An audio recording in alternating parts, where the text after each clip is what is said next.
اعوذ باللہ من الشیطان الرجیم بسم اللہ الرحمن الرحیم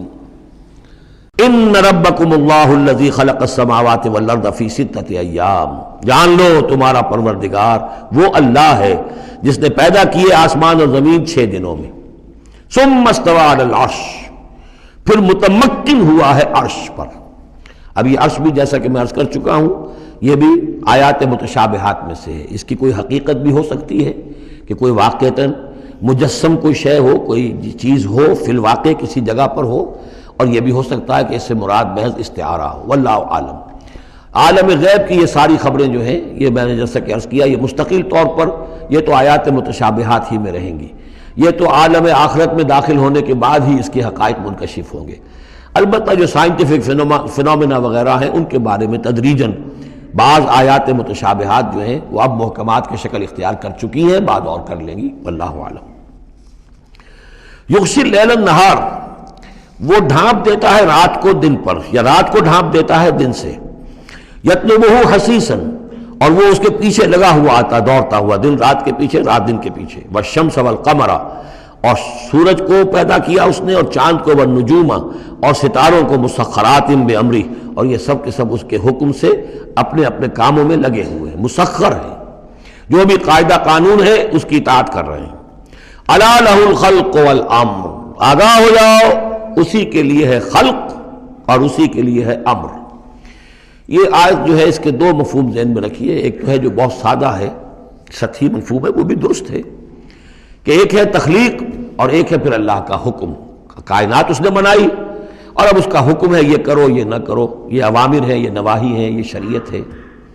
لیکن اس کا ایک گہرا مفہوم بھی ہے کہ اصل میں کریشن جو ہے اس کائنات میں 2 سطح پر ہوئی ہے، ایک عالم امر ہے، ایک عالم خلق ہے۔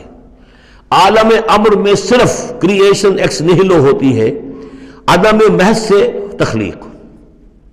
اور اس میں ٹائم فیکٹر بالکل نہیں ہوتا، کن فیکون، کوئی ٹائم فیکٹر نہیں، بغیر کسی مادے کے، بغیر کسی پری ایگزسٹنگ شے کے کچھ پیدا کر دینا اور اس میں کسی ٹائم فیکٹر کا نہ ہونا، یہ عالم امر کے خواص ہیں۔ عالم خلق میں کسی شے سے دوسری شے بنتی ہے اور اس کے بعد اس میں ٹائم لازمن ہے۔ انسان ہے 9 مہینے رحم مادر کے اندر وہ بچہ رہے گا، 8 مہینے رہے، 7 مہینے رہے، بہرحال اسے وقت لگے گا۔ آم کی گٹھلی ہے، اس آم کی گٹھلی کو درخت بننے میں کئی سال لگیں گے۔ آسمان اور زمین کی تخلیق ہوئی ہے 6 دنوں میں، ہمیشہ یہ اس کا ذکر ہوگا، اور ظاہر بات ہے 6 دن وہ ہمارے دن تو نہیں ہے، قرآن مجید میں تو کہہ دیا گیا اللہ کا ایک دن 1000 برس کا بھی ہے، ایک دن 50,000 برس کا بھی ہے، یہ ملینمز بھی ہو سکتے ہیں۔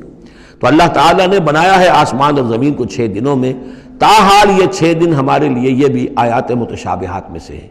لیکن میں سمجھتا ہوں کہ 6 دن اور 7 آسمان یہ تو زیادہ دیر نہیں گزرے گی کہ انشاءاللہ ان کی حقیقت منکشف ہو جائے گی سائنس کی مزید اکتشافات کے ذریعے سے، اور یہ آیات متشابہات کے دائرے سے نکل کر آیات محکمات میں آ جائیں گے۔ لیکن یہ کہ اصل بات جو ہے وہ یہ ہے کہ خلق اور امر، اب امر، عالم امر سے متعلق نوٹ کر لیجئے صرف 3 چیزیں ہیں، ارواح انسانی، روحم من امرنا، یسألونک عن الروح قل الروح من امر ربی، ملائکہ عالم امر کی شے ہیں اور وحی عالم امر کی شے ہے۔ 3 چیزیں ہیں جن کا تعلق عالم امر سے ہے، لہذا فرشتے کے یہاں سے لے کے اور 7ویں آسمان تک جانے میں کوئی ٹائم نہیں لگ سکتا۔ اسی طرح روح انسانی بھی یہاں سے لے کر 7ویں آسمان تک جا سکتی ہے بغیر کسی وقت کے۔ روح انسانی کا بھی وہی معاملہ ہے جو فرشتے کا ہے،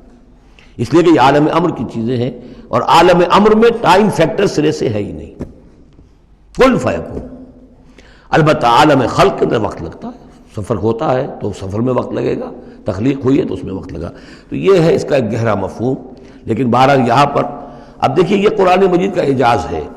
ایسے الفاظ استعمال کرتا ہے کہ عرب کا ایک بدو اس پر سے گزر جائے گا